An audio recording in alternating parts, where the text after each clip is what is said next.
I just did a 50-day challenge live on YouTube. I closed 125 contracts in 50 days. We don't manufacture deals, we find deals. And if you're sitting there and you're trying to manufacture that deal, then it's probably going to be a mistake. The hard part becomes dispo. How the heck do you manage closing just deals everywhere? You have to get good at asking questions to get them to... What's up, wealth builders? Today, I've got the man known as the King Closer. This guy wins every single event. And he's also told me that he takes credit for actually discovering me as a person before I ever, started doing social media. But I actually brought him in because, now in my house flipping business, we are doing nationwide wholesaling. And this guy, he's one of the best, if not the best in the entire country at closing deals nationwide over the phone in one call. I was like, bro, you just got to come and let's film a podcast. Let's talk about it. But also, I just selfishly really want you to train my team. And so I got RJ Bates the third here. What's up, man? What's up, dude? And I'm not taking credit for it. It is an actual fact. You came on my podcast, and ever since then, you've blown up. I mean, yeah. My son said you're famous. Did you know that? You sent me the video, I think. Yeah. Well, dude, I take... you're welcome. Yeah, that's what I accept your gift to me of making me famous. I wish I could make myself famous. Well, this is your first time on my podcast, yes. So maybe I can reciprocate. Yes. But you'll be famous after this. Okay. So, I mean, look at all these belts, dude. Know. So RJ, he goes, should I bring my belts? And I was like, sure, for like, whatever. And he's like, should I bring all of them? And I'm like, yeah, dude, bring them all. Yeah. So he brought literally a carry-on bag. And I'm like, oh, okay. Like you're staying the night. You got clothes, everything. No, he opens the bag. It's literally just belts. Just belts. Let me see the belts. So like the people can see it. So this is the one that we wanted for the 2023 Closers Olympics. I like this one, man. This one's pretty sweet because they actually put like my face on there. Yeah. Like my company logo, Titanium Investments. It's pretty sweet. 2022 Wholesaling Live Challenge, close $1 million contract, 16 minutes. And then we got the 2021 Closers Olympics. When you say $1 million contract, like the property's $1 million or the profit? No, the property value. Okay. $1 million. Yeah. Triplex in Brooklyn, New York. It was worth $1.8 million. Oh, what ended up happening? So funny enough, we dispoed it for 6 figures. Okay. 2 attorneys got together, realized we were making 6 figures. This is why I hate attorney states. Yeah. And they decided RJ's company doesn't really need to make 6 figures. Okay. We should remove RJ's company from this and just go around them. So we actually got circumvented on that and we lost out on the deal. So did you sue the attorneys? We did not. There's a reason why. I felt bad for the seller. Like she actually had some personal issues, family stuff going on, didn't want to kind of mess up her life. So also suing attorneys is also like a recipe for disaster. I'm not big on suing. I'm going to be honest with you. Okay. I don't like doing it. I think it's part of doing business as a wholesaler. You're going to lose deals. Yeah. It is what it is. Right. So with, this guy, they call the King Closer. Yeah. Well, I don't know if they call you that or you just self-proclaimed. It's on the belts. I did not give myself that. Did they already have it printed with your name and everything before the competition began? No, they had to print my name on there. They just had the King Closer part. That's when you'd be a G. Yeah, right. Yeah. It's funny because I would make the joke when I was in Collective Genius. It's a real estate mastermind, but I only presented 3 times, and guess what? Every time I won. Every time. 3 for 3. Undefeated. I love the Collective Genius belts. Yeah. Because they look higher quality than those belts. It's the same belt as this one right here. Oh, okay. It's the same belt. Here's the reason why I love the Collective Genius belts. You and Steve Trang win them. Yeah. And I'm like, see, I get paid to win my belts. Y'all have to pay to win yours. There you go. Maybe that's why I'm not in anymore. You know what? I only do things I get paid. There you go. If I'm not getting paid, I ain't doing it. I love it. But anyways, dude, so tell everyone a little bit about like what you got going on. Why did I even bring you in today? Well, closing deals nationwide, virtual wholesaler, right? Yep. Recently, I just did a 50-day challenge live on YouTube, going live for 8 hours a day. I closed 125 contracts in 50 days. That's crazy. And the thing about it is that it seems crazy until you really reverse engineer it. I mean, it's 2.5 contracts a day, 2.5 contracts in an 8-hour calling period with inbound leads. Right. So it's really not crazy when you think about it, because I was so efficient on the phone dialing out. I mean, I was pumping out 200, 250 dials a day. Mm-hmm. So that, I think, right there kind of set a standard for my team on, hey, this is what can be done as a closer inside of our organization. And then, of course, winning these belts kind of brings a little bit of an acclaim to like, hey, this guy knows what he's doing. You give me a call and you're like, hey, come out here, help my team. The reason I gave you a call, honestly, I know you like mess around and talk about winning the belts. Yeah. But I didn't like associate that with nationwide wholesaling. I'm just like, oh yeah, RJ, he's a good sales guy. Like, right. That's cool. But what happened was I had Robert Wensley here, like literally, a couple weeks ago, and I'm sure that episode already launched. So just, you guys can go watch that after. And, Robert owns Investorlift, which is a software for wholesaling dispositions. And I go, Robert, we got this new program at Wealthy Investor where we're partnering up with students. We close their deals nationwide. Yep. We have the dispo part down. We have everything you can imagine with Investorlift. We have big networks and relationships. All we need is the students to just submit leads. Like, I don't need them to even lock up our own deals. Just submit leads and we'll close them. And so like we've closed deals, but I'm like, all right, we can be better. We just, how do we do this properly? And so I asked Robert, I said, hey, here's some issues I'm running into. Issue number one are markets. Some markets are just not worth our time, right? Like they're trying to wholesale $20,000 deals. Right. And I'm like, this is a waste of time. And then number two was, I was like, okay. And then like sales process, what's different about this versus just our normal deals we've always done for years? And I go, who's the best wholesaler nationwide? Who do you think is the best? And he goes, RJ's the best. And I was like, all right, great. I'm gonna text RJ right now. And then, I hit you up and we hopped on a call for about an hour and you kind of walked through some things I never considered. One being that, hey, Detroit's like not a bad market, dude. You just need a price minimum. Yep. If you just set a price minimum there of say 100 or 200,000, like you're now going to actually start getting into good neighborhoods where wholesaling is actually great. Yeah. And you want to know what's great about that story is that I don't think Robert says that prior to the 2023 Closers Olympics. Really? He was like the premium sponsor of that event. And so he watched every single one of us go. Yep. And I've been his client for 2 years now. Yeah. Right. And he watched me go in the Closers Olympics, win the Closers Olympics.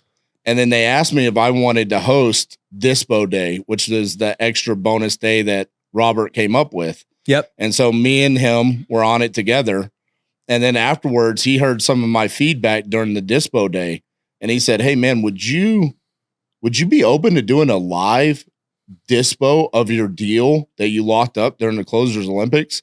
So me and him went live for 4.5 hours dispoing that deal in Lubbock, Texas from start to finish. Wow. And we sold the deal. And afterwards, he was like, dude, this was incredible. And I think that working together and seeing like, hey, this is more than just about getting on the phone and locking up a deal. It's the understanding of how we underwrite deals and comp deals and understand where the end buyers are actually going to buy and how we're doing the recon and how we're dispoing these properties across the United States. It's a lot different than just doing a deal in your backyard. So that's really cool that Robert said that to you. And hey, yeah, here we are. Here we are. And it's funny because I think most people don't understand, I guess, the speed at which I like to do things. Yeah. And you were like, all right, yeah. So I was like, no, dude, like I want you to come. And you're like, oh, okay, like let's see when it's a good time, maybe like after the holidays and maybe like January. I'm like, no, like you don't understand. Like I want you to come like I'm available tomorrow, dude. Like if you want to, like if you're ready, like I'm ready. You literally said that. It was like 6 p.m. You're like, I'm available tomorrow. I'm like, yeah, that's probably not gonna happen. We'll figure something out. Yeah. And then, I think you came like a week later and it's great. For me, just watching you obviously from afar, and we've talked and we've met at just different events and stuff. Yeah. But I remember one time asking you, we might've been in San Antonio. I was like, how the heck do you manage closing just deals everywhere? Right. Because like flipping everywhere ain't going to work. That's a recipe for disaster. But I'm like, all right, wholesaling though is tough because you need like locking up the deal is easy. Not, I don't want to say easy, but like it's the easier portion. I'm like, the hard part becomes dispo. Like you got to build a buyer's list in all these places. And like in Vegas, we get a deal. I already know who's going to buy it. Yeah. Like it just is what it is. I'm like, to do that in all these weird towns and all that stuff seems like an absolute unscalable nightmare. And then when Investorlift came around, I was like, okay, that can solve this problem with this model. Yep. And it does.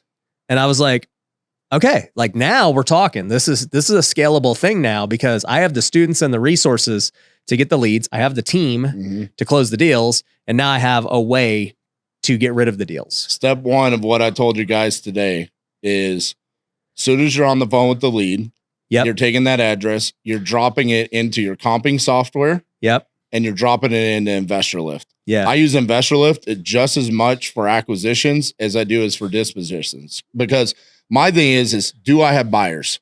Yeah. When we're talking about nationwide, there's so many times where I get a lead. We just sold a deal in Hamilton, Alabama. I couldn't even tell you where Hamilton, Alabama is. But when I dropped it into Investorlift, I saw I had buyers there. So now I continue the conversation with the seller to see if I could solve their problem. Whereas 3 years ago, prior to Investorlift, I would have just had to apologize to that seller and say, I can't help you. I have no buyers list in Hamilton, Alabama. There is no Facebook group to find buyers. Like I can't solve your problem. That's a game changer for all of us. I'm surprised more people haven't jumped on to the nationwide model because of Investorlift, because so many people already have it. I mean, the majority of people that have been doing volume for years have Investorlift at this point. So I'm surprised more people haven't jumped on the bandwagon.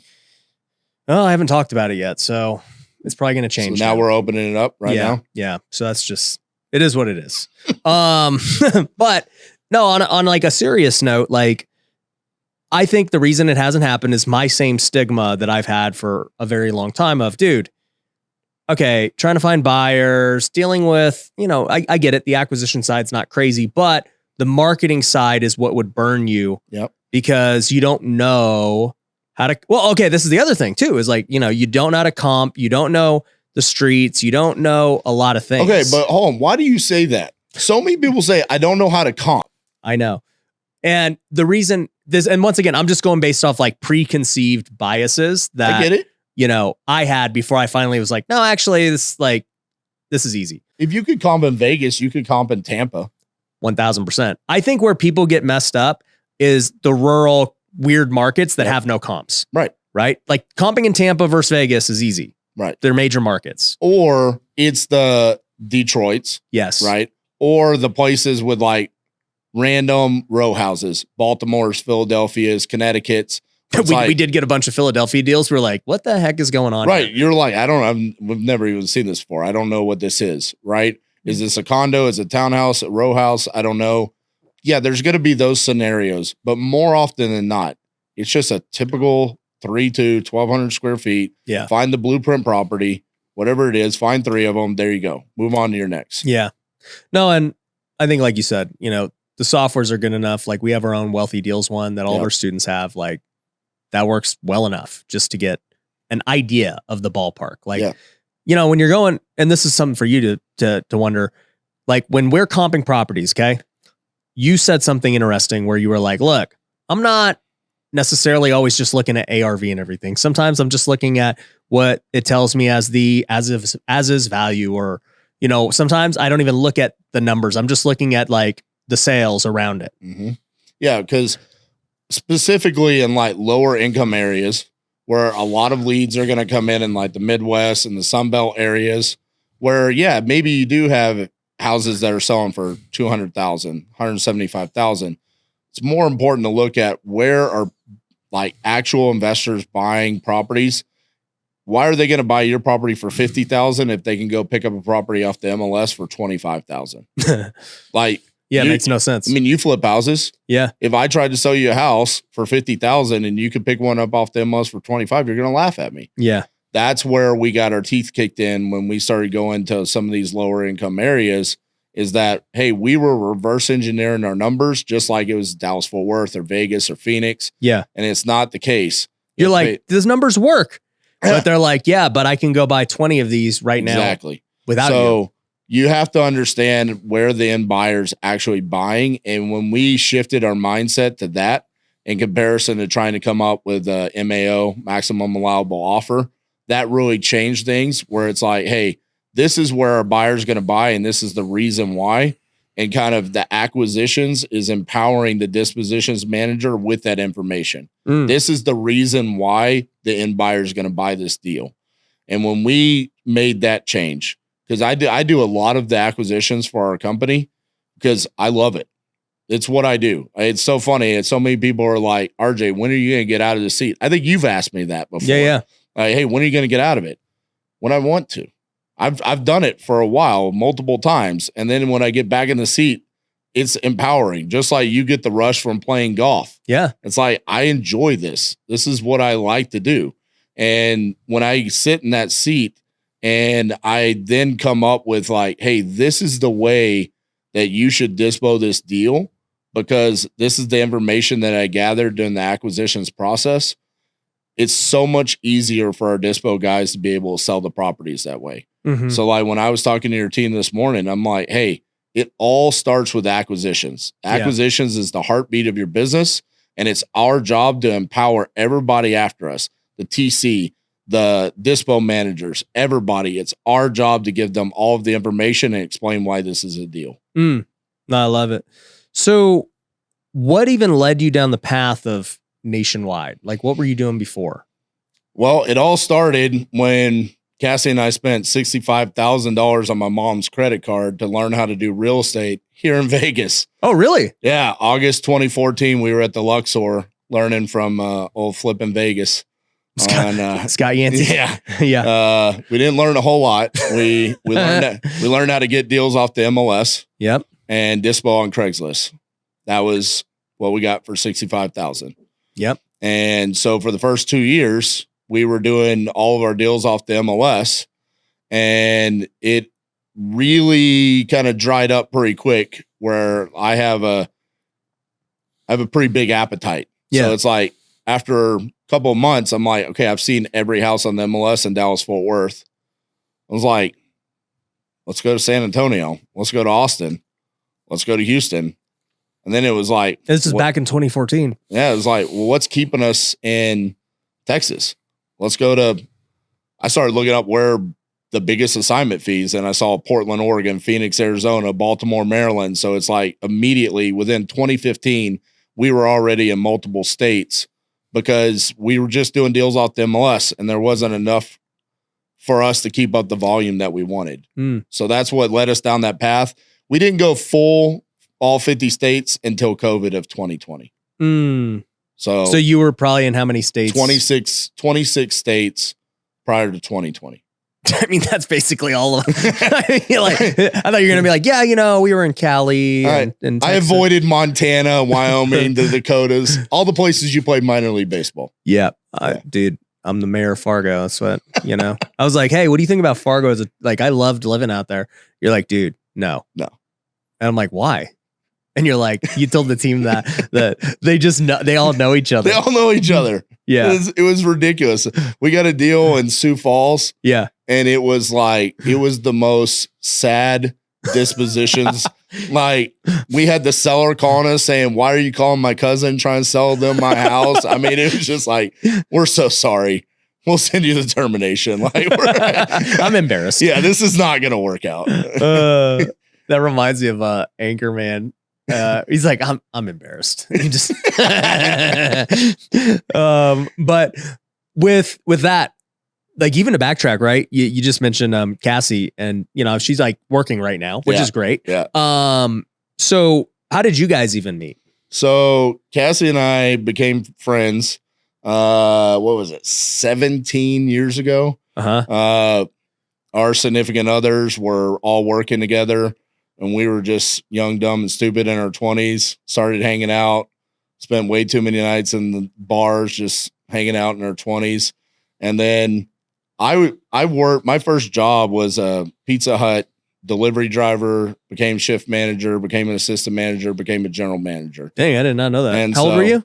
I started at 18. Oh, So literally the this is in Saturday, Texas? yeah, Saturday after my last high school football game, mom woke me up at 8 a.m. said, "Don't come home until you have a job." And she was serious. Why? Why was she so strict like I don't that? know. It was just She didn't want you to go to college? She was just like, get a job. I still had high school. She wanted me to start paying for gas and food and Oh, you were in high school in when she high did school. that. Yeah. Oh. So it was like, hey, go get a job. So when got the job, went to North Texas, worked through college, and just kind of What were you going to college for? business until I realized that was a lot of math. So then it was like kinesiology, bowling, golf, badminton. This sounds amazing. And I could be a football coach. Yeah. So I went for kinesiology Oh. because I wanted to be a football coach. That's Yeah. what I always wanted to do. Even though I knew there was no money in it. Yeah. You know? Yeah. I had a weird, I knew I was going to be an entrepreneur, but I also wanted to be a football coach. Mm. You know, 18, don't know what you want to do with your life. We were the opposite. I was like, I'm just playing baseball, dude. And I'm like, crap, I have to make money. I'm forced into this. yeah. I just wasn't good enough to play sports. So it was like, okay, I'm going to be coach. Yeah. You know? That's what coaches usually do. Yeah, exactly. Those who can't do coach. Yeah, exactly. So that eventually led to corporate guy from Pizza Hut comes into my restaurant. And essentially when you take over a restaurant, it's like flipping a house. You only take over because the guy before you retired or because he got fired. Yeah, it's going to pieces. And so I took over because he got fired. Yeah. And corporate guy shows up and goes, "We should have never promoted you. You're an overglorified shift manager." Mm. And I had dedicated 8 years of my life. Dang. And so I pretty much just said, "Yeah, I'm out." It was like the light bulb came off and I was like, How old were you there? 26. So you've been working there 8 years. Yeah. What are you making? 35 a year. Dang. Yeah, like That's crazy. Nothing, bro. Nothing. That was all you did. Yeah. Dude, that's nuts. Yeah. It was 26. Like you just didn't care or what? Like you weren't ambitious? Like, cause you had a kinesiology degree. So I didn't finish. I Oh. quit to do Pizza Hut. You quit college to pursue Pizza Hut. Yes. Okay. Like, dude, so I didn't know what I wanted to do in my life yet. I knew But I you was thought going to do Pizza something. Hut was the way. I don't think so. I just think I didn't know anything better yet. It was like at some point in time, I just need like the kick. But dude, side note, this is not a popular opinion, but I think Pizza Hut's the best. No. Yeah, I do. Do you want me to tell you? What do you think's the best?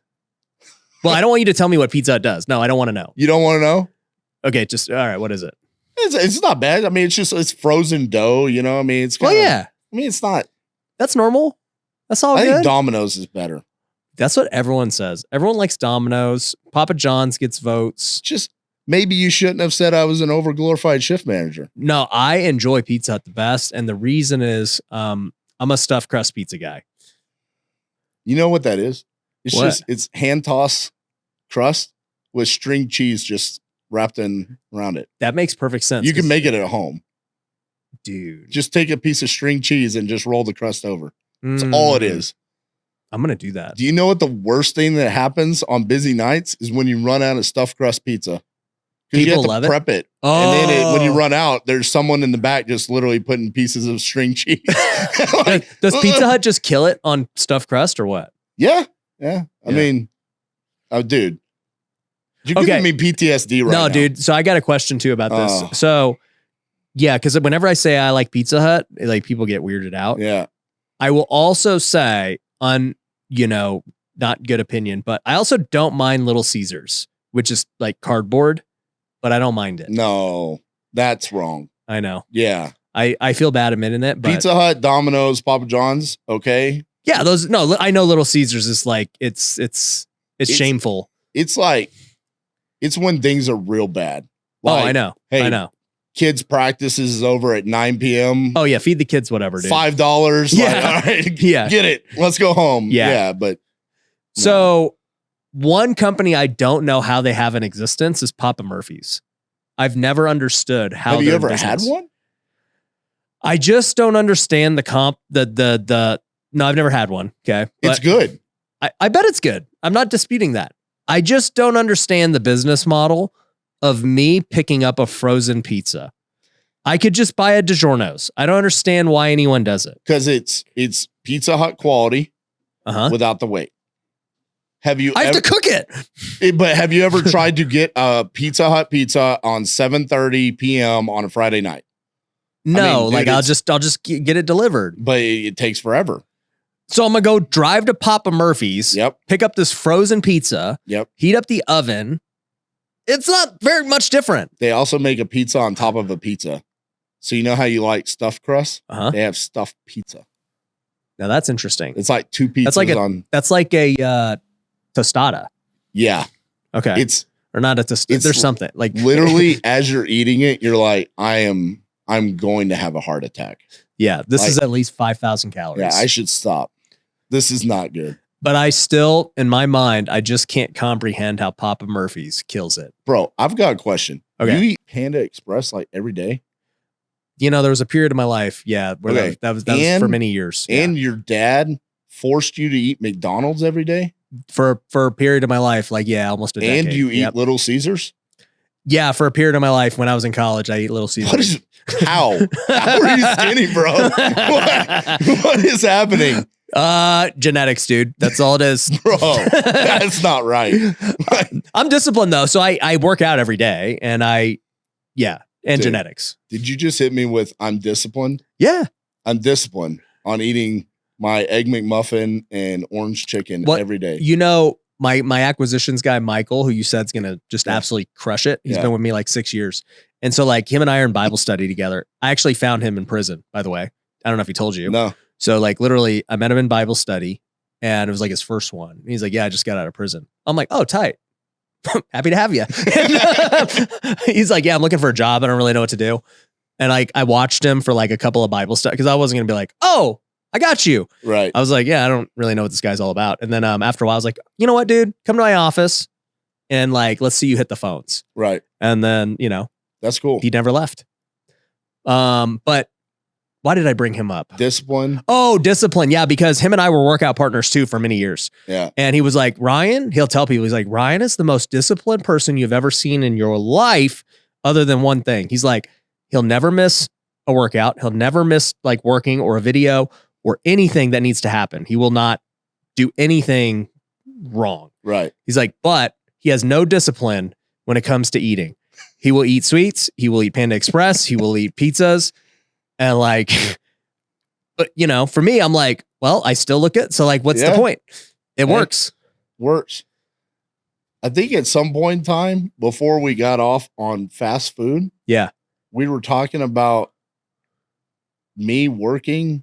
Yeah, dude. How did you work 8 years for $35,000 at Pizza Hut? Dude, it wasn't good, but it's the same thing as you. You did minor league baseball. Yeah, but my payoff could have been millions of dollars in glory. Yeah. You had no payoff for Pizza Hut. Yeah, but at some point in time, you knew you weren't going to make it, right? Yep. Okay. What I was looking at is I'm getting experience that otherwise I wasn't willing to get in college. That was the trade-off for me. Because I was getting training from a Fortune 500 company. Got it. So, I mean, they were putting me through, here's how you read a P&L. You're going to have weekly meetings with your area manager about how you're controlling food costs and labor costs and how I was learned a lot. Running a business. Yeah, you ran a lot. And so from that perspective, I do give them a lot of credit. They did train me well on that. I still use some of the tactics that they trained me back then in our business today. Like what? Well, for example, the excuse plus a story. Okay. That is one of the things that they told us way back at the time in my mid-20s. I was like, this is stupid. But essentially, I heard it today from some of your guys. Here's the excuse, but let me tell you the story. Okay. And it's no. It needs to be, here's the reason and here's my solution. Okay? Got it. You're telling me why something isn't happening. And what I want you to tell me is how you're going to make this get fixed. Right. Because at the end of the day, every employee here job is to solve a problem either for a seller or for the company. Yeah. If they're not offering a solution, then at the end of the day, their paycheck is going to resemble that. Yep. Especially when they're commission only. Mm-hmm. So just that one thing right there from Pizza Hut telling me a decade ago, telling me that makes a huge difference for our students, for anybody that I bring in to work in my company. Mhm. That's just one of the many stories that they taught us, you know? What do you think about, this is an interesting thing I've always thought about with like fast food and stuff is, you know, you are getting like low level employees, Yep. you know, minimum wage, the turnover is super high. Whereas like I've never had to really deal with that. Like I don't have a business that requires that. Like I just need skilled people who are hungry and want to grow. How do you deal with managing that where everybody's like goal is to like leave? So what I focused on was getting a lot of part-time employees Okay. that were doing it for supplemental income. Mm. So that way they didn't want to leave. Yeah. It was like a side hustle for them. So a lot of, you know, guys that had full-time jobs that were like, hey, I just need 20 extra hours because I'm trying to pay for my wife's school, or we just had a baby and we need to get additional income to get a house or an additional car or something like that. A lot of those, They were good. they were long-term employees, 3, 4, 5 years. So Okay. that's what we focused on there. Got it. So in the end though, they basically told you you weren't worth much Yes. and you got pissed. Yeah. And that was finally where you're like, all right, I'm over this. Cashed in my 401k Uh-huh. immediately. What was that worth? $8K. You killed it. Bro. Just straight up. Destroyed it. 8 years. 35% taxes on my 8K, baby. Yeah. Took that and got a lease option from an investor. Oh, And my this was after Kiyosaki or or not Kiyosaki. I mean, no, before. Yancey. Oh, this is before. This Okay. was before. Okay. Yeah. So whole family is like, what's wrong with you? You just quit your job, cashed in your 401k, and now bought a house on a lease option. Like, are you going through like a midlife crisis in your mid-20s? How'd you know to do a lease option? I didn't. I saw like lease to own, and I called the seller, and he was an investor. And what he ended up doing was a sandwich lease option, which I didn't even know at the time what he was doing. And I realized he made a freaking killing on it. Like, he ended up making like 6 figures off of me. But I didn't have the credit or anything like that. I mean, I was making $35K a year. You know, I mean, well, you didn't have a job at that point either. exactly. So I knew, I was like, okay, I'm either going to go back to school or I'm going to figure something out. Right. Worked at a cart boy at Tour 18 golf course, making $7.25 an hour with a bunch of 18-year-old kids. There you go. And they're like, you're a general manager? Like, what are you doing here? I'm figuring out what I want to do in my life. And then Cassie, about a month later, said, we should start our own business. And that was like the push that I needed. We were, you know, best friends, and she made that comment to me. And I knew how well connected we were. Yeah. As far as like our personalities really mesh well. Mhm. And it was funny because I didn't know that we were like perfect as a partnership. But now we've taken predictive index tests. Yeah. I'm a venturer. She's a captain. Yeah. She's a very high visionary captain. I'm a very high visionary venturer. So I need a captain. And it was funny because there was just like this feeling of like, we would work well together on a partnership. So we started a business. It was funny. With my best friend, Elijah, in 2010, that was our first business that we started. He had a roofing background. And so he started a company where we were doing insurance supplements for general contractors. Hailstorm hits a roof. They pay out 10 grand. They miss 4 or 5 items. We were supplementing that claim and taking a percent of what we boosted the claim for. So super simple business to run. It was just basically like doing recon on the property, finding what items they missed, talking to the adjusters and getting them to boost the claim. We did that for a couple of years. Eventually that company got sold, and we started at that point. We had all these employees that were working for us, and we're like, hey, you guys have been talking like roofing contractors, but you're not actually being a roofing contractor. Why don't we go out and actually try to sell some roofs? Yeah. That led to us selling roofs, becoming general contractors, doing remodels. And then eventually in 2014, that's where we got the education to become a wholesaler. Ever since January 1st, 2015, it's been nothing but real estate investing and wholesaling. You know what's cool is that's when I started too. Really? Yep. So I was still playing, but you know, the end of 2014 was when I found out about Bigger Pockets, and I was like, oh, all I need is a hard money loan. That's all I'm missing. And so I bought my first flip February of 2014. That's awesome. WealthCon's coming back to Vegas January 8th to the 11th. Now, if you've been to our events, you know how epic they are. We have the best time, not only with just great content, great speakers, but we have a lot of fun with the after parties and the masterminds and everything else. And number one, it's probably the best networking opportunity in the entire game. We have over 1,000 investors and entrepreneurs at each one, and this will be no different. In fact, this is going to be my favorite WealthCon ever. We've got some amazing speakers coming, people like Tim Tebow, Thach Nguyen, Gabrielle Lyon, the list goes on. It is going to be an epic event, and I want to see you there. So if you're interested in attending, get your tickets now because they will not last. Go to wealthcon.org and get them today. Everyone knows that my favorite way to build wealth is through real estate investing. That's the reason that I started Wealthy Investor, where we've trained thousands of students. But here's the thing. I've noticed that so many people fail to get started in real estate because they're worried about the money. They don't know where they're going to get the money to buy a house or flip or handle their renovations and things like that. And so they just never get started. I want to change that. And that's why I created a brand new free course that goes over 5 different ways that you could buy houses without using any of your own money today. And I'm going to give you it completely for free. All you have to do is go to wealthyinvestor.com/podcast. I've made it specifically for you. The moment you go to that link, you'll be able to go get access to it and learn how you could start buying houses today without any of your own money. And if you're somebody who already has a real estate business and who wants to scale, we want to help you too. You can click the link below and book a free strategy call with our team if that's you. So, you know, you're 8-9 years in now, since you went full time. And you know, obviously, like you said, you just stumbled upon this nationwide model very early, far before things like Investorlift exist. Like, how hard was it back then, you know, as you were just like, well, we might as well be in all these markets, but you didn't have the dispo tools you have today? So one of the things that one of our hacks back then was is getting connected to some of these big education groups that were teaching nationwide flipping. So one of the big things is like, hey, you need to be flipping in Texas.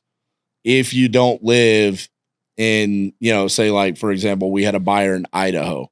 He was taught that you need to be flipping in DFW, Houston, Austin, San Antonio. That's so stupid. That's a great market. Hey, listen, he paid 65 grand for that. I paid 65 grand to flip out, you know, wholesale off the MLS. Bro, flipping in other states is so hard. Yeah. I don't get why that was like a successful model, but that was like our early on hack. Well, there's no proof it was a successful model. It was a successful. That was successful for us. Well, you selling to them. Yes. Yeah. It was not successful for them. I mean, that's what I'm talking about. Yeah, let's be honest. I mean, you're not going to be successful long-term flipping houses everywhere. Yeah. That's just not going to work. But that was one of the early hacks. Then, you know, there was the grind of scraping Facebook groups for emails, hiring virtual assistants, and, you know, we're pulling lists off of PropStream and Batch and Skip Tracing and cold calling cash buyers. And I mean, there was years of grinding it out and building buyers lists across the country. That's why until 2020, we did have to really kind of narrow it down. Yeah, like we got some buyers built out over here. Right. Let's really focus in. Like, okay, we're going to focus on St. Louis. We're going to focus on Jacksonville, Florida. Like, these are the places we're going to focus on. And then when COVID hit, and realistically, when COVID hit and our business was kind of in a tough spot, and I came up with the idea to do 50 deals in 50 states in 50 days live on YouTube, it was like, that was my way of trying to change the tide for our company. I had just read the book Relentless by Tim Grover and was like, I'm a cleaner. Like, give me the damn ball. I'm going to go win the game in the fourth quarter. Yeah. And, you know, Cassie was like, why do we have to do Montana? Why do we have to do North Dakota? And I was like, at the end of the day, that's the hook that gets people to tune in to watch this. And I need that. I need that to hold me accountable to get this done.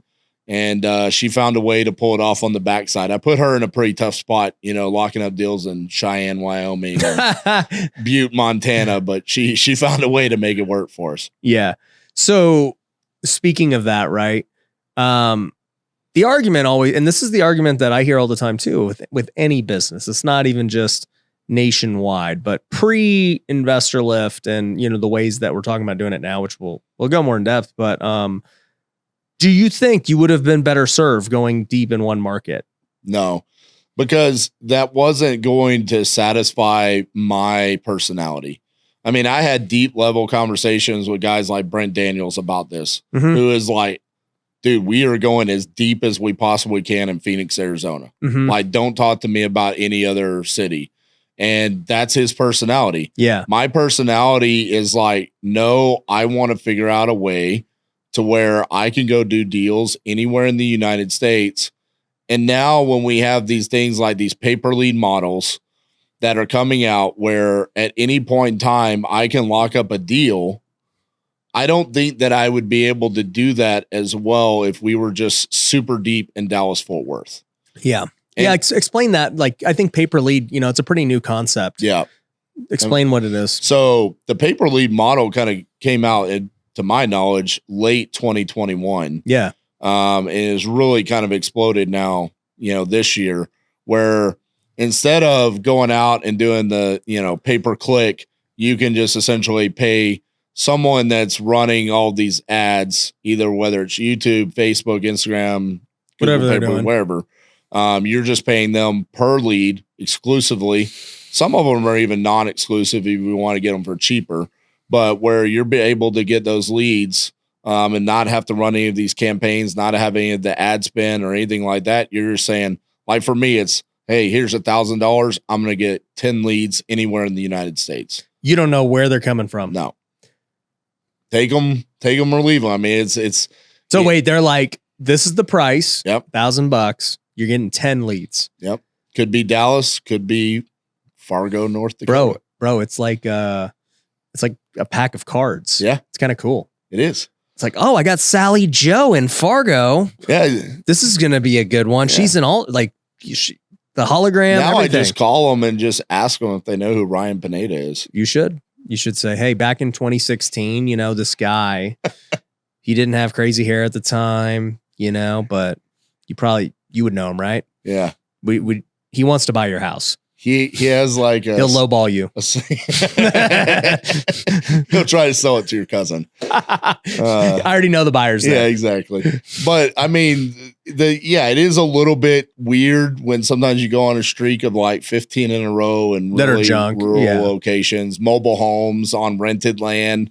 But they do a good job of like giving you refunds for things like, hey, it was listed or they don't actually want to sell or bad numbers, things like that. Yeah. So you're not just burning through your cash.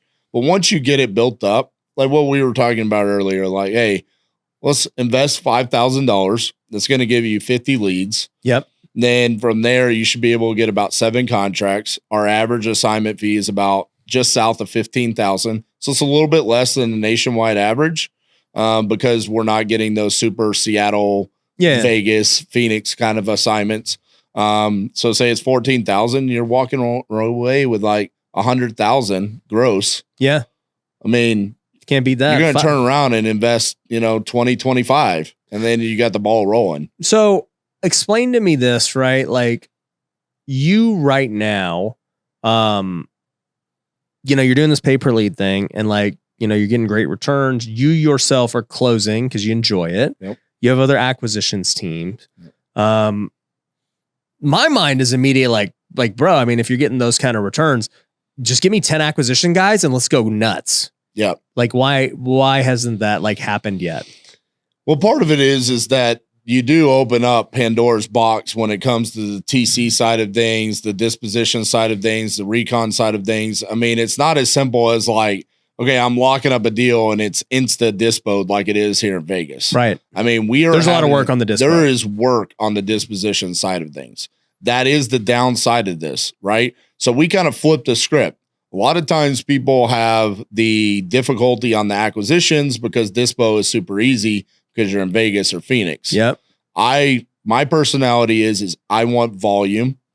I want to have the ability to know, hey, we've got 25, 30, 40 properties under contract at any point in time that we can monetize as long as we can get them sold. Yeah. And you so, have opportunities. Exactly. Mm-hmm. And so, there's just a lot more work. Like when we were talking to your team today, we were talking about, hey, within the first 48 hours, we want a minimum of 200 calls made to buyers And it was kind of like, Yeah. Even I'm like raising my eyebrows like, whoa. what are you talking about? Yeah. Like, no. Like our deals like kind of sell themselves. And it's like, not anymore. Not anymore. Like we're going to have to work. We need more manpower on the dispo side. Yeah. But at the end of the day, it could be worth it. It's just a different way of kind of looking at it. Yeah. Yeah. So dispo becomes much harder. Yep. I guess my question is, with this model, one thing you talk about a lot, and that's what's got you those belts, is like this one call close. Yep. Like what exactly is that? So one of the things that I've kind of differentiated myself from almost everyone in the industry is reversing the closing process, where almost everyone wants to verify that they want to sell, talk about condition, talk about timeline, build a rapport, and then talk about the numbers and the price and go in for the close. I'm very polar opposite of that. It's, hey, do you want to sell? How much are you looking to get for the property? Then I open up with open-ended questions. I don't go into specifics about condition. I don't go into specifics about the timeline. It's just tell me a little bit about what you got going on.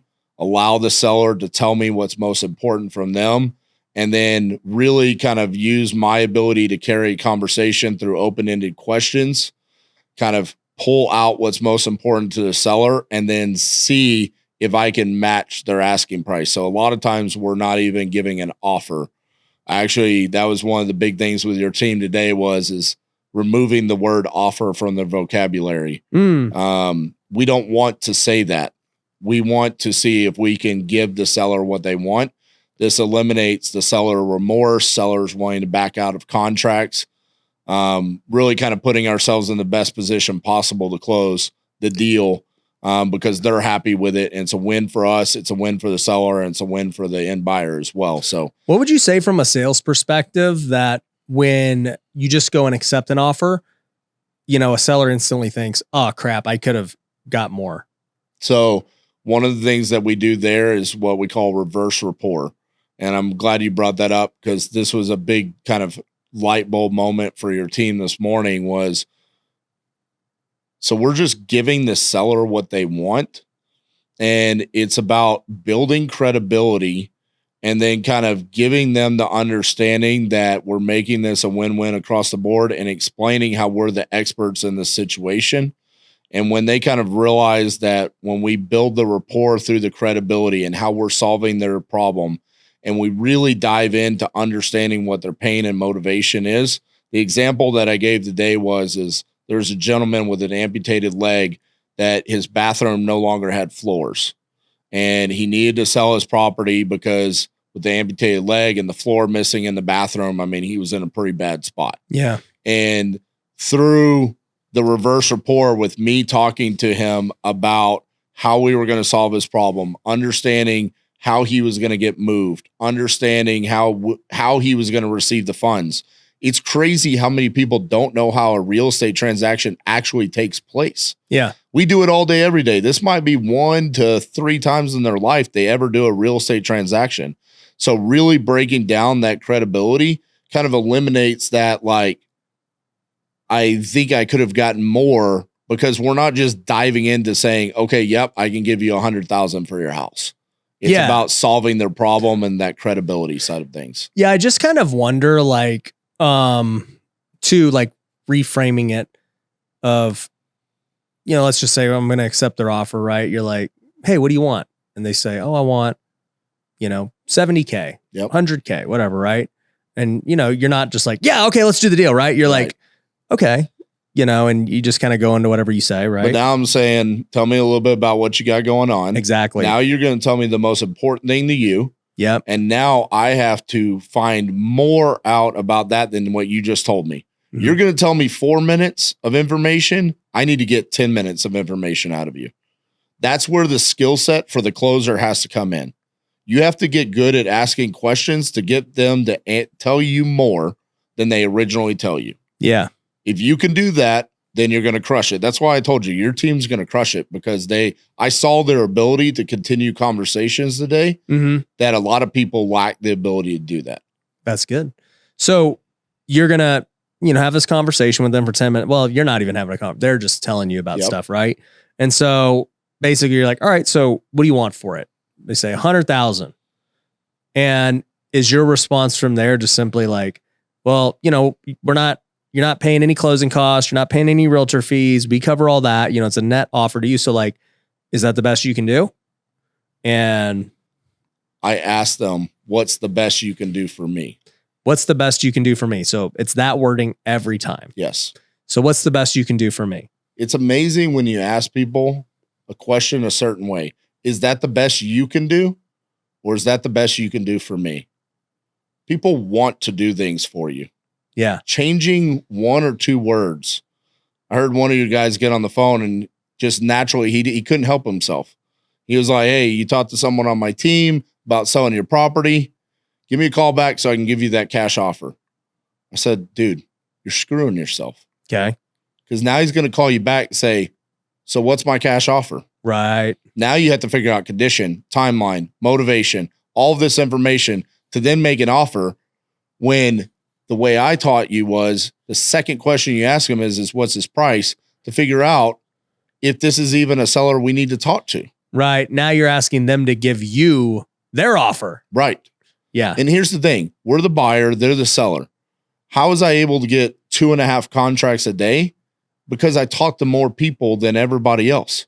If you're going to spend 45 minutes talking to a seller that wants too much, 50,000 more than retail, that's on you, because you were building rapport and you were doing all these things. You're trying to know right off the bat. I'm building rapport when I know that this is the seller I'm going to do business with. Yeah. Let's okay. We're in range. Cool. So tell me. Yes. How does that make you feel? Now we're going to start building a relationship. Yeah. And again, like I told you guys, we're not going to build rapport by wanting to understand what their dog's name is or what they're going to do this weekend. We're going to build rapport by being the expert in the conversation and credibility. Yeah. Now they trust us. That's all we want with the rapport. We don't want to go in the friend zone. Yep. We want them to trust us that we are going to take care of their real estate needs. Yeah. And I think it's important to be somewhat authoritative in everything you're doing. And you showed a funny call that you did to the team where somebody was like, you're like, hey, so yeah, what do you want for the house? Right. And they're like, oh, I don't know.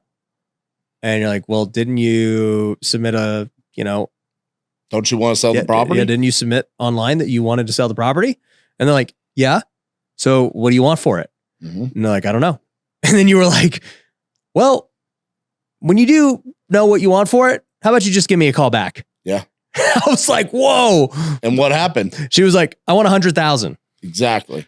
I was like, I've never seen that one. That one was good. And listen, the reason why is because if you go into every single call with the mindset that you're the buyer, this is what I talked about today is like, hey, if you have $500,000 in your bank account, first of all, think about how hard you had to work to get $500,000 in your bank account. Majority of people out there will never have that, right? Mm-hmm. You have $500,000 in your bank account and you're on the phone with a seller and they say, I want $250,000 for my property. Mm-hmm. How serious are you going to take that conversation before you stroke a check for $250,000?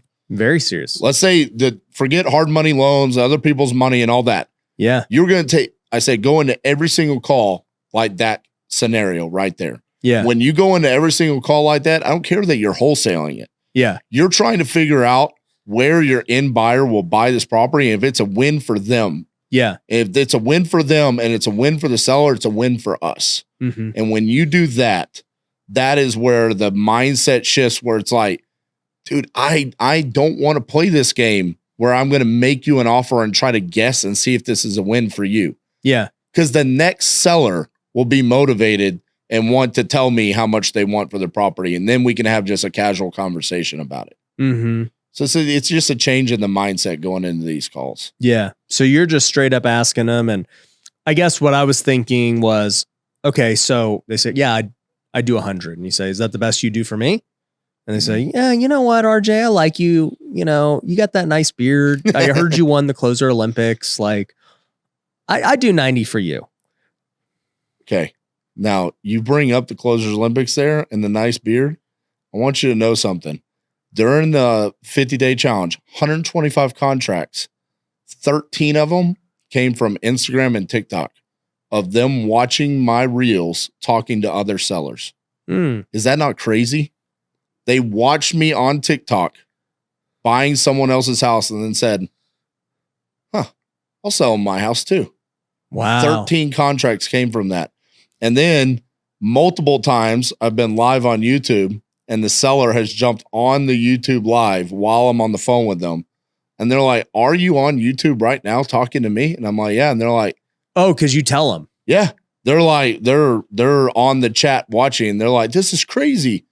and then we get a signed contract from it. Yeah. So are we going to do this or not? Yeah. It's like, yeah. I mean, this is going to be really embarrassing for me if like you don't sign at this point. Yeah. Like you're watching me get embarrassed. So are we going to? Yeah. I'm going to need that email right now. Yeah. Like literally, we're going to have to walk through this right this second.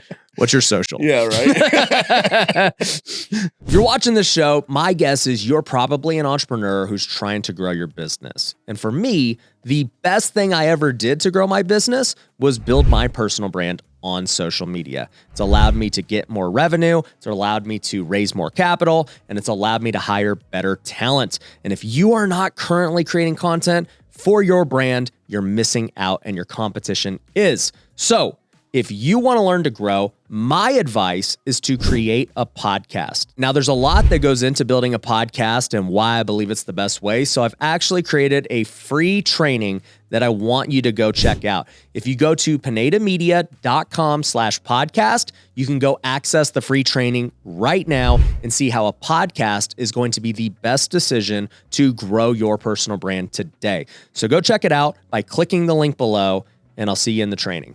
Like, how does the close go? Because in my mind, once again, if you just like, okay, 90, all right, that's fair. Like, let's do it. I think you could do that. I think, some people would go the roundabout way. They'd say they wouldn't ever agree. They would just say, okay, so what I'm going to do is I'm going to send you a DocuSign and, I need your email and we're going to go over this contract real quick. Does that sound good? Like, you didn't ever really agree. You're just kind of going to the next stage. I think another play is, and maybe at this point it doesn't really matter, but like another play is like, look, I could play games and, try to get you down to 70 or 80 and like play that, but 90 is fair. And I don't really want to play games. I just, if that works for you, that's going to work for me too. So one of two things has to happen there. We're off on price a little bit. So we have to offer some sort of range to get them to come down. So say 100,000 was the price that the seller set. Yeah. And we need to be at 90. Yeah. I'm going to hit them with, I appreciate you being candid about where you need to be. I need to be somewhere closer to 90. Yeah. Is that possible? And then educate them on why I need to be at 90, which is a huge difference where like, it's a very candid conversation where I'm actually talking about after repair value, holding costs, closing costs, repairs. Like I used to do that too. Like breaking it down. And the funny thing about it is like we use the saying it's math, not magic. And when you say that to a seller, suddenly it takes the emotion out of it. Yeah. Where it's like, it is math. So where are we going to argue about these numbers? Yeah. And it's only our profit. That's all they can argue about. Yep. So realistically, it comes down to they're flat out going to have to say, I don't want you to make that much money. I want you to make $10,000 less. Yeah. And that's really hard for a person to say. So there's that scenario. It's a scenario in which we're okay with the price. We're going to walk them through the next steps of what's going to happen. Yeah. Okay. So you're good with 90. All right. Here's what's going to happen next. I'm sending you the agreement. We're going to come out. We're going to do our walkthrough in the next couple of days. We're going to open up escrow. If everything checks out the way that we talked about today, then we're good to move forward at this price. If it's not, then we're going to have a conversation about what we discovered during our walkthrough. Right. So we're setting ourselves up for, hey, we're buying this sight unseen. If we need to renegotiate, this is the reason why. Yeah. It's funny, man, because I haven't done sales training in a long time, but that was one of the things I always did with sellers is like basically my last resort, right? Because if we were close, like you said, and they're like, you just can't budge. I'm like, all right, is it cool if I just be transparent with you about how this deal is going to play out and why I would do it? And I'm like, sure. But all right, your house, when I fix it up, is going to be worth 300 grand, right? And you're telling me, you'll take 240 right now. And that may seem like you're giving me a deal, but let me just explain to you why it's not, right? At 300, I'm going to pay, 8% and all these fees. Let's just round up to 10 because there'll be some repair requests and all these things, right? Explain it a little more in depth, but right there, that's 30 grand right off the top. Yep. Okay. I also do need to fix up the home. We've talked about that. In order to get that 300 grand, that's not worth that right now. I'm going to need to go put 30 grand into this. So at this point, I'm now at your 240 number. Yep. Not even accounting for other things that I have to do. One thing I always do is I get investors in my deals. And so I have to pay them interest because at the end of the day, I don't just have all the money in the world. I'm going to buy multiple properties this week. I'm not just sitting on $30 million. If I was, I wouldn't be talking to you, quite frankly. Yep. And so I'm here to make a deal, but I also have to make my company money. And it costs money to even get you to call us. So, if I go and pay them, now I'm at 220, that's my break even point when it's all said and done. So when you're asking for 240, it just doesn't make sense. And what's crazy about being that transparent with a seller is that when you're done and you sit in silence. Yeah, I'd just be like, so why would I do the deal? Right.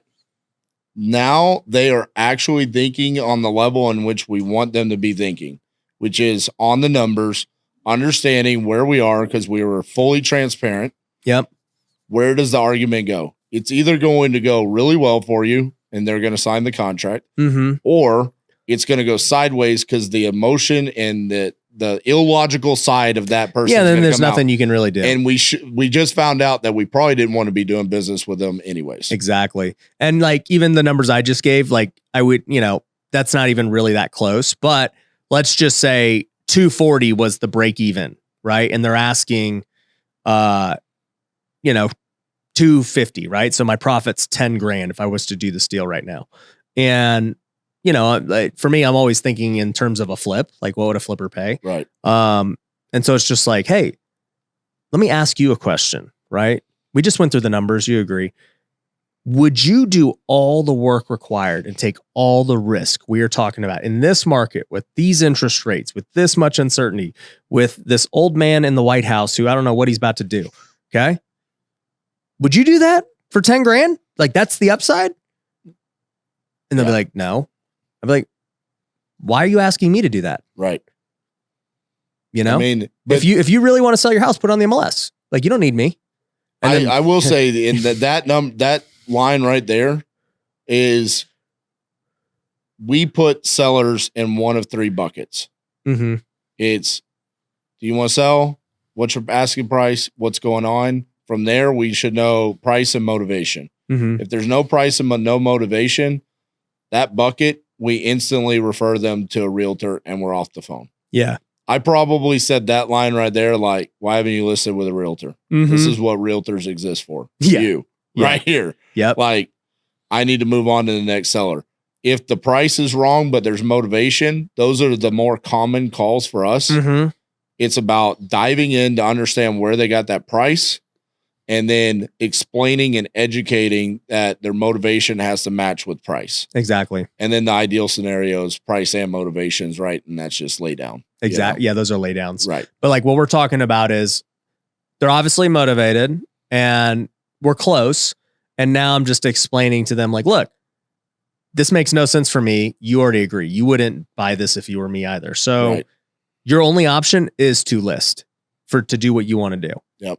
And, so and then this is having the guts to just walk away, right? Where you're just we can list it for you. I don't mind doing that. I'll make 10 grand listing it for you. Exactly. I would rather list it for you than risk everything to make 10. Exactly. Let's just do that. And then they're like, oh, well, And this is the thing is I tell everybody, you cannot have a fear of walking away from a deal and the fear of I lost out. No, you didn't. It's no, we were talking today about a deal that when we ran the numbers, it was your boy, Mike, he felt like he missed out on an opportunity. Mm-hmm. And when we actually ran the numbers, it was no, this is a blessing from God that you didn't get this deal right here. Yeah. And it's all about that market understanding and then really breaking down the numbers from the as is comps perspective. And it's like, hey, we don't manufacture deals, we find deals. Yeah. And if you're sitting there and you're trying to manufacture that deal, then it's probably going to be a mistake. This is great that someone else came along and manufactured it. Yeah. Like, good job. Let's move on to the next one. Exactly. And I think that's what, even like with our students, I try to like relay this home to them. I'm like, hey, look, if you're cold calling, okay, because this is very, earlier you said, hey, I know that with 50 leads, I'm going to close 7 out of 50. Yep. Well, lead quality is always very different, right? Yes. If we get a bunch of TV leads and PPC leads, yeah, we better be closing at least 1 out of 10, bare minimum, in this Vegas market. Now, if we do it in the Midwest, like we better be at a higher clip. Yes. Now, if you're cold calling sellers, that's a totally different ballgame than a seller who literally says, hey, I'm filling out because I want to sell right now. Right. You're talking about on those cold call leads. Some of the nation's top cold calling units out there are closing at like 1 out of every 21 leads. Mm-hmm. And that's leads. Real leads. How many dials did they have to make to get the 21 leads? I mean, you're talking about thousands of dials. Yeah. And I tell the students, I go, look, expect 1 out of 50 to work out. And that's what Robert even said too, like their data shows. And I said, look, the whole purpose of this is like, is cold calling the best thing ever to do long term? No.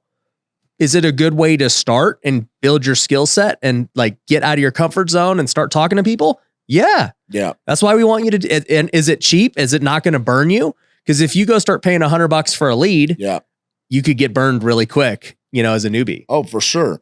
And what we're also talking about with the deal analysis, the understanding, hey, is this actually a deal? Is it not a deal? Yeah. Like you can also lose all of the momentum that you have by doing bad deals. Oh yeah. Yeah. I mean, I've done bad deals. That can kill you. Yeah. Even as a wholesaler. I mean, sometimes when we talk about bad deals, we think about it from a flipping or landlord perspective, but trying to dispo a deal. I mean, I can't tell you how many students we've had that have tried to dispo deals for 2, 3, 4 weeks. Yeah. And lost all of their momentum on their deal flow on acquisitions. Opportunity cost. I mean, it's crazy. They're just trying to move this piece of crap. So yes, the value in cold calling, getting used to being comfortable on the phone and asking the right questions. I mean, but the other part about it is if you're going to cold call though, don't just go into it just trying to burn and turn and where it's like, hey, do you want to sell? Yeah. What's the condition like? Good. Okay, cool. And then push it off to a closer.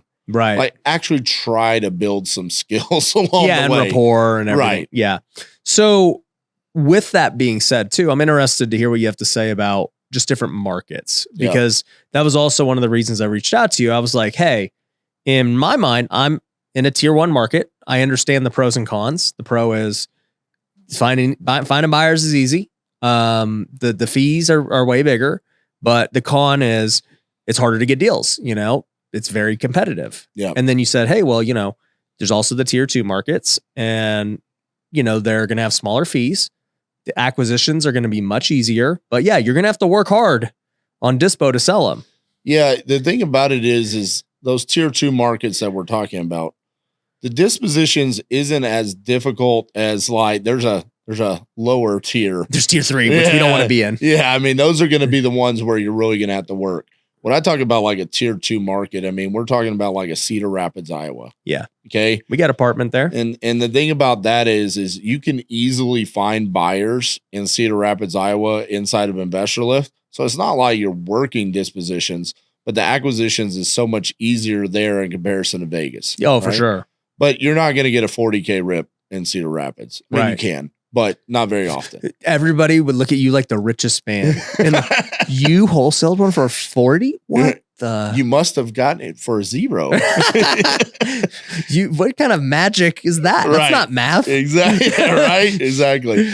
I've always, said, hey, anything west of Texas, obviously I'm from Texas. So I said anything west of Texas is going to be one of those more difficult markets on acquisitions, higher assignment fees. Just north of Texas, it's all looking good. Yes. East.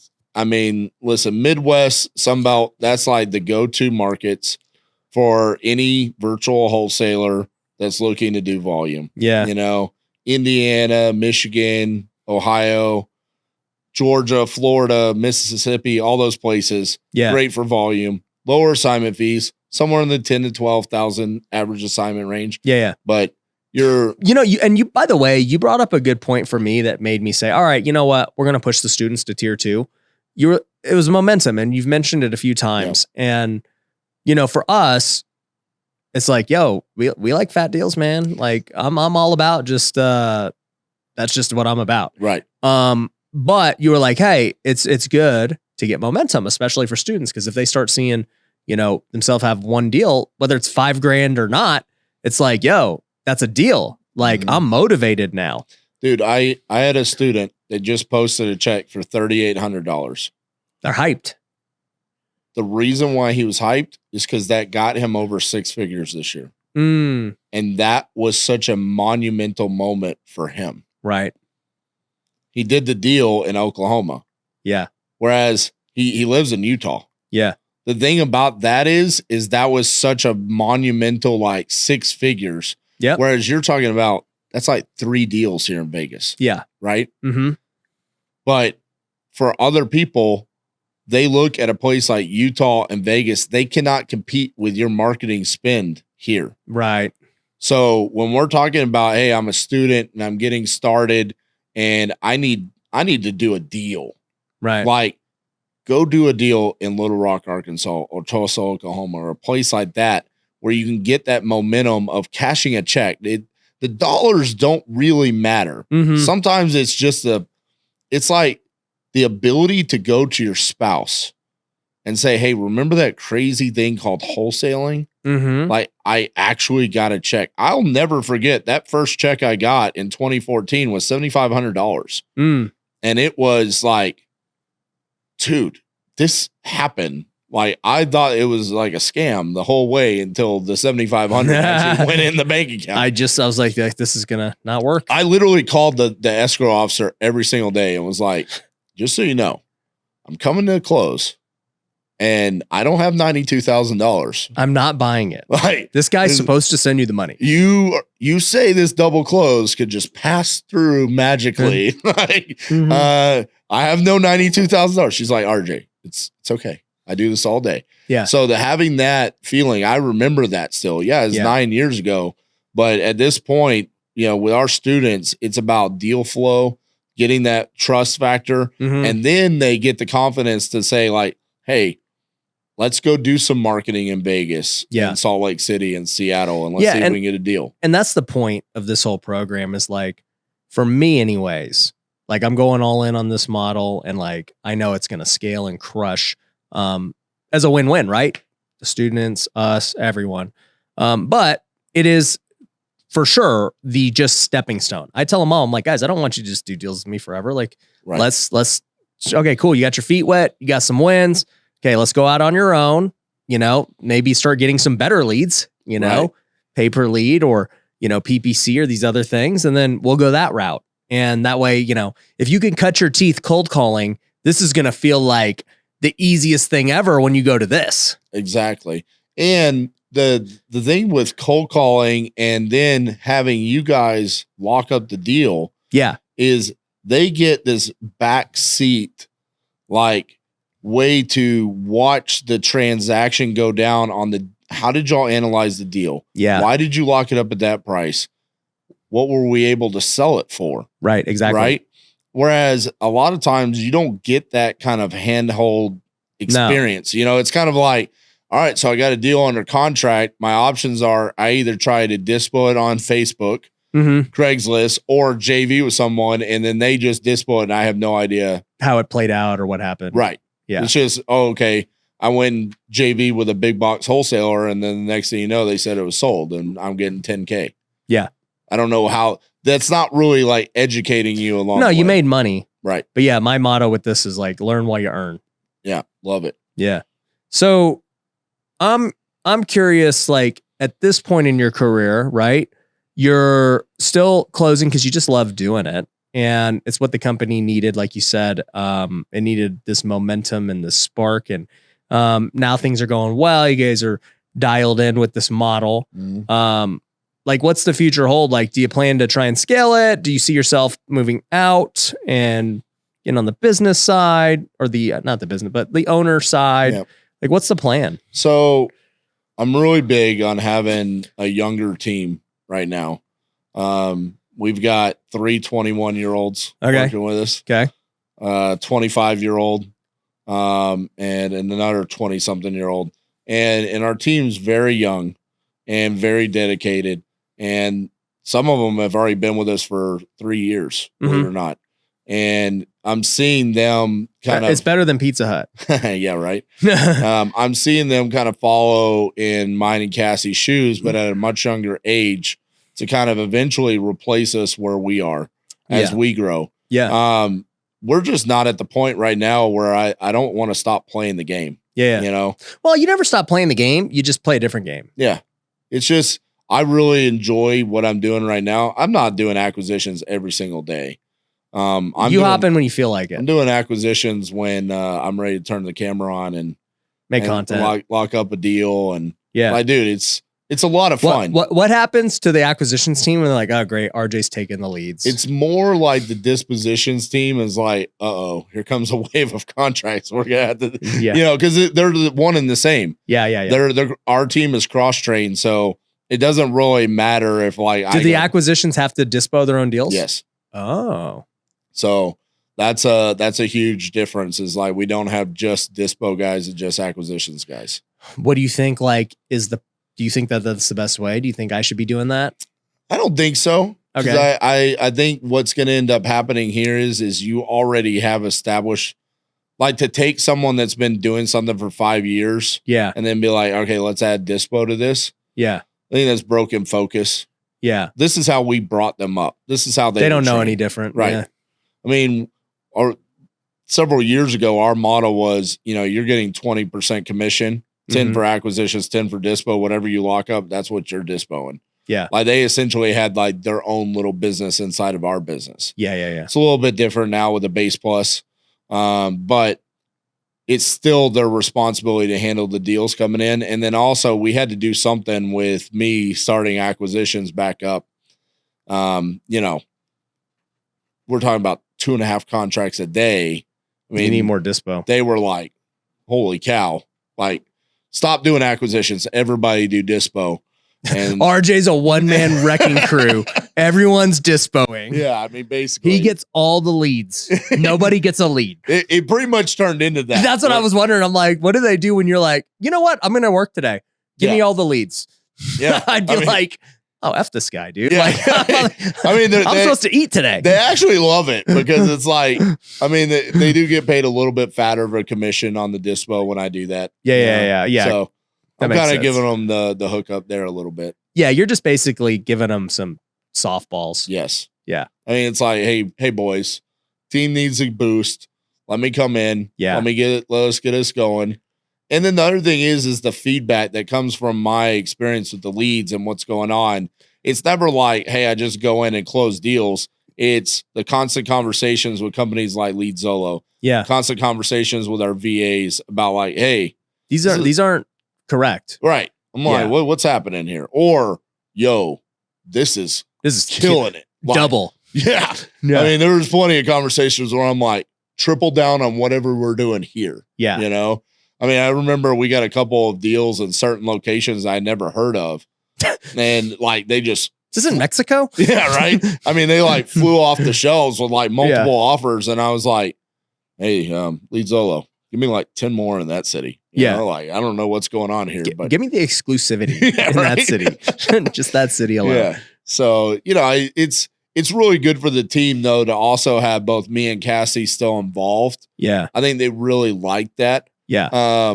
And there's been times where I've like separated myself from that. Yeah. To kind of go exclusively on like working on the business or the content creation and things like that.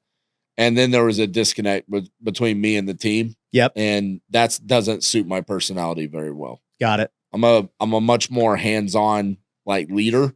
Yeah, you're a gritty guy. Right. And so without that, it was I mean, you were a 8-year manager at Pizza Hut, dude. Yeah. Like in the trenches. Yeah. Like I think that defined like the type of guy that you are in Absolutely. the workspace. I mean, listen, I love getting in there. I mean, even when we talk about sports, Yeah. I mean, I played. I'll flex on you a little bit with baseball. All right, let's hear it. A minor league baseball player. Let's see what you got. 2-time state champion. There we go. In Texas. In Texas. Big deal. All right. Okay. So when I played baseball, though, like my senior year, my coach gave me the opportunity to play all 9 positions in one game. Yeah. Because he was like, dude, you're just that guy. If I needed you to play second, you played second. If I needed you to play catcher, you played catcher. Wherever we needed you as a team. I think that's kind of always been my personality is like, I want to be in there and making a difference for my teammates no matter what. Mm-hmm. And even as a business owner, I've kind of approached that. I mean, dude, let's be honest. How often do you and I talk? Not often. You text me within 10 minutes. Yeah. I was like, yeah, bro, I got you. Yep. The next day, you're like, come out here. Mm-hmm. I'm like, I got you. Yeah. Like, that's just kind of my personality. I'm going to step up to the plate. I mean, make it happen because that's what I want to do. Yeah. Like that's one of the legacies I want to leave behind is like when people think of me, it's not, oh, he was, this big angry guy or anything like that. That's kind of. Yeah. And I even watched it firsthand because I've been super slammed today with, meeting after meeting after meeting. And I'm like, hey, RJ, like, I don't know, just come and do whatever you think is best. Yeah. And I mean, you've been with them the whole time. Like, guys, no, this is what we're going to do. All right, let me listen to call. And you're just sitting there listening and watching. All right, let me see that software. Let me see that. Yeah. How do we improve this? And I'm like, hey, RJ, we got to film that podcast, right? Like, let's take a break real quick and like, let's go film that. And Yeah, but the thing about it is like you love it. I do love it. I can just see you doing it. You're like, bro, like I just live for this. I do, but I also live for the fact that I know the impact that you're going to make with your students, like the reach that you have. So the ability for me to come in and be able to help your team today, mm-hmm. and then what you're going to be able to turn around and go do for people that are going to say, hey, you talk about this all the time. Like, dude, you're like, no joke. You're one of the few people's content that I do actually consume. And you talk about it all the time. There are going to be people that resonate with you because of golf, Christianity, mm-hmm. Whatever it is. Right. They choose you to, hey, I'm going to buy this product and I'm going to do this partnership program. Yep. And now I can look back 2-3 years from now and hopefully say, dude, I remember that day that I spent at the office. Yep. Look at how many lives this impacted. Hundreds of people got their first deal. I mean, dude, 9 years ago, I was in this city mm-hmm. hoping to get my first deal. I locked up my first deal off the MLS in the Luxor lobby. Yeah. I mean, it's crazy to think about. And so to have the opportunity to come do that, dude, it gives me chills just to think about it. And it's like, I remember looking at my mom when they said, hey, it's $65,000 for this education. Yeah. And then I looked at her and I said, I know this is what I'm supposed to do in my life. That was the moment where you asked me, how did you do 8 years at Pizza Hut? I don't know, because I didn't know what to do. I didn't know about this yet. Yeah. When I found out, it was like, no, this is what I'm supposed to do. And yeah, I am passionate about it because I know it works. Yeah. And I know it's really fun to be able to tell your guys, be you, be raw, be transparent with sellers and be honest, and you're going to win. Yeah. Like, that's really awesome. Where it's not about playing games. Yep. There's no manipulation. Yep. There's no anything. It's just about being yourself and solving problems. It's going to be really awesome to see. By the way, you're stuck with me now. I can't just leave. Dang it, dude. I know. I can't just leave and like hope this works. Yeah. Like, I got to make it work now. Well, yeah. Well, now your name's riding on the line. Yeah, on the exactly. success. You've attached your name to this, so we better make it work. I know, right? I mean, otherwise, what am I going to do with all these fake wrestling belts I'm walking around with? Like, yeah, he said he maybe he's good himself. I don't know. He apparently closed 125 deals, but didn't work for us. Yeah, I told your guys, I was like, hey, listen, Ryan says his podcast is going to start in like 20 minutes. No pressure, but I want a contract. And they're like, okay, 20 minutes, huh? No pressure. I could do it. Well, dude, I appreciate you coming out, man. I appreciate the support, and the students appreciate it. And I know people watching this right now are going to get a ton of value. And so guys, make sure you go subscribe to RJ's channel. The dude is killing it. And, you can go see his 50-day challenge. And on top of that too, like he said in the beginning, I mean, he discovered me. And so I'm just trying to repay the favor and make people discover him. And Do you remember the moment in which I told you that you needed to grow a beard and that would 10x your business? When did you tell me that? Dude, it was in the podcast in 2018. You didn't 2018. listen. Yeah. You were like, hey man, genetics, like I'm skinny, but I can't grow a beard. I couldn't. Yeah. You still can't, but come on, dude. This beard is legit. I always told myself, I was like, dude, the only thing I'm missing in my life is a beard. If I could ever grow a beard, it's just not fair. Like, I mean, I'm a 10X. It looks pretty good. Thank you. Thank you. It does look good. It's all minoxidil for anyone asking and biotin. Like seriously, I put it on. I could not believe it. And then I grew a beard. It worked. There you go. So we'll put some on your head.